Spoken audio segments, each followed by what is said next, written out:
నీలో ఆ చివరాఖరి ప్రాణం మిగిలుంది అంటే, నీకు ఏ పర్పస్‌కైతే పంపించారో, ఆ పర్పస్ ఫుల్‌ఫిల్ అయ్యే వరకు ఆ చివరాఖరి ప్రాణాన్ని దానికే వాడాలి. అండ్ వాడు దానికే వాడాలి. That is the beauty of Indian army.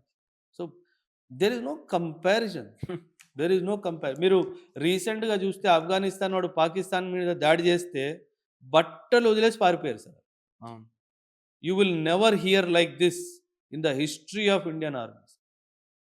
1962 బ్యాటిల్‌లో నార్త్ ఈస్ట్‌లో బ్యాటిల్ ఆఫ్ వెలాంగ్, తవాంగ్ ఏమంటారు కిబితూ వ్యాలీలో మన సోల్జర్స్‌ని పోస్టులు వదిలేసి వెనక్కొచ్చేయండి అని చెప్పినా సరే ఎవ్వరు వెనక్కి రాలేదు.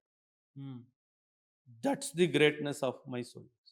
In fact battle of Saragarhi, hmm. సరే. బ్యాటిల్ ఆఫ్ సారాగడిలో కూడా the Britishers gave orders to the troops at Saragarhi to come back. వదిలేయండి ఆ ఫోర్ట్‌ని. మనం గెలుచుకుందాం తర్వాత ఏముంది వాళ్ళ దగ్గర 10 రోజులు ఉంటదో, 15 రోజులు.